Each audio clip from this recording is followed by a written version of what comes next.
This is pretty hard going. During all of this, Mark's execution, all of the information that was coming out after, the rumours, everything flying around, we didn't know what to believe. We didn't know what was true, what was not. After sitting through the inquest for 3 months, we sat and we listened to police officers lying. We sat and listened to police officers lying and nothing happened to them. It seemed to be the norm. Well, for me, it's not the norm. So we started thinking, because during all of this, there was an anonymous statement that was released, and it was directed to Mark's family. Although we know now that this same statement was given to the Commissioner of the Metropolitan Police Service, to David Lammy, not that that's going to be worth anything, and also to us. The anonymous people, so you have to bear with me because we only know them as you. U1, U2, U3, U4, U5, U6 and so on. So it might get a little bit complicated, but I'm not going to read all of it out because it is complicated. But with all the lies that we heard, we was brought back to this statement because at first we didn't believe this, but now I think we do. And I think now it's time that the public should know what was said, for you to make up your minds what you think. Because this statement is really saying Mark was actually set up. And that's what Stafford has just been showing you there. We believe Mark was actually selected to be murdered. So basically, this person is anonymous. He reckons he is an investigative journalist. So I'm just reading you what Underwood said in the court.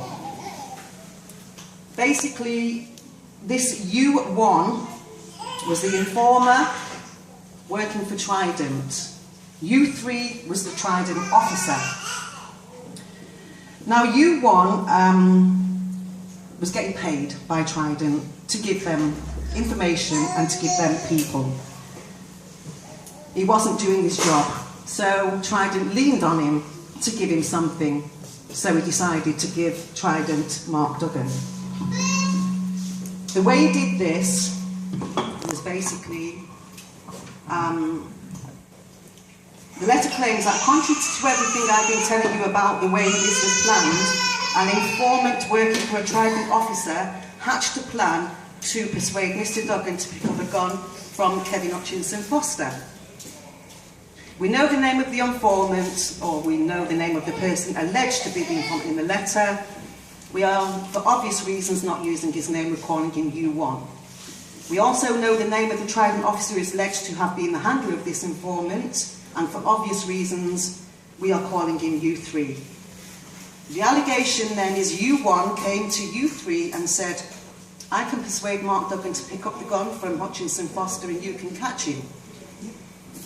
What the letter goes on to suggest is that was bound to lead to Mr. Duggan being shot dead, because the letter suggests that anything less than doing that would have exposed the informant. So that was the reason why Mark had to die. So what you make of this letter is entirely up to yourself. The officer who was responsible for his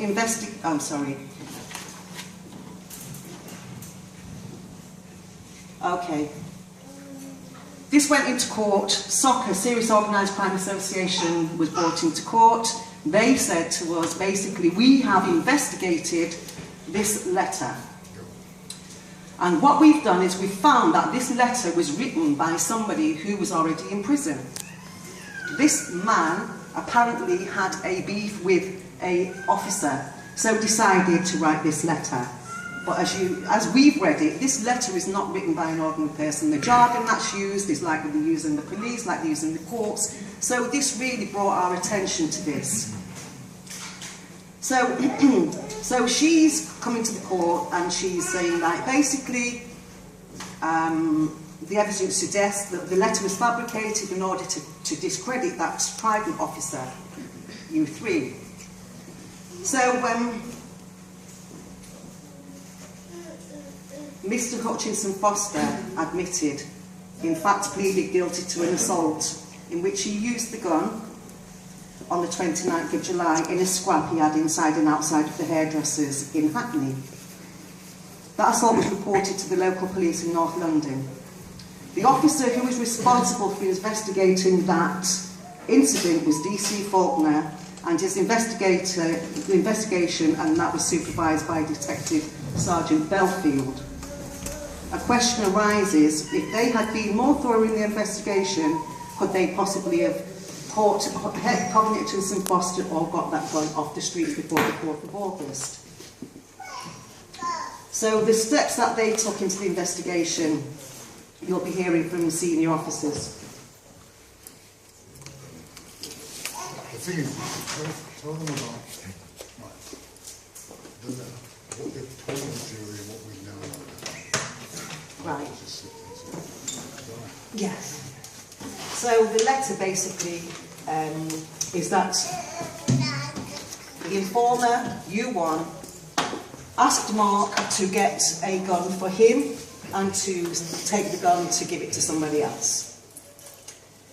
Apparently Mark was having problems getting this gun, so this U1 was telling him how to get the gun, to get into a cab, to take the gun to somewhere else.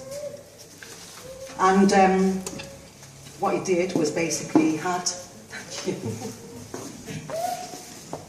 basically what he had was Can I say? Because it gets complicated. It's so complicated. And it's difficult. And it's difficult to explain without going into detail and giving other people names, right? What it does in this letter is it names a gangster. And the accusation is that Trident controlled this gangster. The gangster, look, I don't know, and let me be clear, we don't know whether there's any truth whatsoever in this letter, but hear me. It says Trident controls a gangster, senior and significant. And that they use the gangster, and let me use this terminology, big fish, to catch Sprat. That the big fish puts the things in the Sprat's hands and the Sprats get caught. And it goes into some significant detail. Some of it we can say, yeah, we know these things happen. What they came to court and said, so this document came around in September. We didn't really get hold of it until December 2013. Immediately they said they'd carry out an investigation. The IPCC, my great friends, were not allowed to undertake the investigation. It was carried out by the head of the Department of Professional Standards of the Met.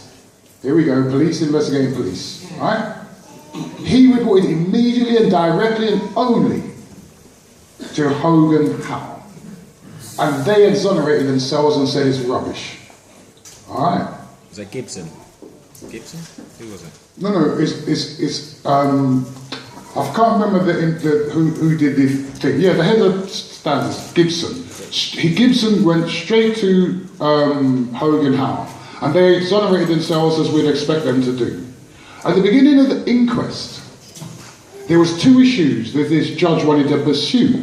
And one was the validity and the veracity of the anonymous letter, and the other was to find witness B. The police said to him at the beginning of the inquest, "Yo, Judge, I know with the letter, mate. We dealt with that, mate." Right? And he said, "How have you dealt with it?" He said, "We've investigated it." And an officer came and said, "I did a 28-point investigation of the letter, and it is a fraud. We know who wrote it, because we got his DNA off of the envelope. Remember, if you're ever sending anything to the police, you know, don't lick it. Right? We got his DNA off the envelope. And hear what, Judge? On Thursday, we're going to arrest him and we're going to charge him with attempting to pervert the course of justice." And with that, see that statement there? This is what the judge said. I've said, and this is about the anonymous letter, I've said this on a number of occasions. I am very keen that there should be as much openness and transparency as possible. And I would not want to have a lengthy inquest whereby in a year's time, people are going to say, "Why wasn't this done?" Yo, Judge, why wasn't this done? It's 1 year exact almost, and I'm asking, why wasn't it done? The reason it wasn't done was because the police said they're going to arrest and charge someone with attempting to pervert the course of justice, which means that our legal team, Mike Mansfield, QC, Leslie Thomas, now a QC, Adam Straw, bad team, did not get to talk about the anonymous letter at all during the inquest. And guess what? We've just discovered that someone did get arrested. A 38-year-old man on the 28th of October was arrested and questioned, and guess what? NFA. No further actions. So what does this mean? As far as I'm concerned, that man could have gone into that police station, and when they put their allegation that he attempted to pervert the course of justice, he could have said, mate, here's the evidence. And it could be that everything in that document is true. It could be that it's not. But they haven't proven it, because they haven't arrested anybody, they haven't charged anybody, but they told the jury and the judge that they would. And I say that is misleading the jury, is misleading the judge, and is denying us an opportunity to examine something that's been put into the public domain. Alright? That's just number one. That's just number one. But on the basis that we're waiting for a JR, on the outcome of an inquest that hasn't examined all of the facts, we say that that inquest has been misled and ultimately does not comply with the requirements under Article 2 of the Human Rights Act, that when somebody is killed in the streets, especially by the state, that you get a full, open, transparent investigation. And we do not end here. I want you to listen intently to what Sean Hall is going to tell us, because this is the story that we're going to be pursuing regardless of the outcome of the judicial review. Can I just mention, Nancy, this person said that he felt compelled to come out and speak in light of the damning press the Met have received over the killing of Sean Rigg, John Charles Domenez and Ian Tomlinson. Wow. So, obviously, we believe that there's some truth in this, because this person is well equipped with all the information of other cases. Now, an ordinary person in prison wouldn't have all of that information. Somebody in prison wouldn't have all of that information and would be concerned about other deaths in custody, like the death of your brother, Sean Rigg, Jean Charles Domenez and Ian Tomlinson. So this person felt compelled to come out and speak. So now if that was a person that was in prison, they wouldn't feel the need to include other deaths in custody, would they? They would be just focusing on the one death. And so basically, we believe that there is something to do in this with Trident, because they're kind of known to pay people to work for them. And this informer was paid to work for Trident to give up Mark. And it was done quite simply. And this informer's gone on to give up other people as well. And there's a lot of people in this room who actually know who this person is. They've traced back to who these people are. But we still don't know. The person who was supposed to have written the statement, we don't know who he is. He's anonymous. But what we do know is he's not been charged with perverting the course of justice. If that was us, we would be charged with perverting the course of justice, wouldn't we? So why is this person anonymous, for one, and why has he not been charged with perverting the course of justice, and why are we not informed of that? It's like along the way they're sweeping everything under the carpet. It's been said, forgotten, sweep it under the carpet. We cannot forget. We have to carry on digging and digging and digging. And like the question we want to know really is, who is Kevin Hutchinson Foster, and what relationship has he got with Trident? Well, we had an anonymous poll as well on the officer about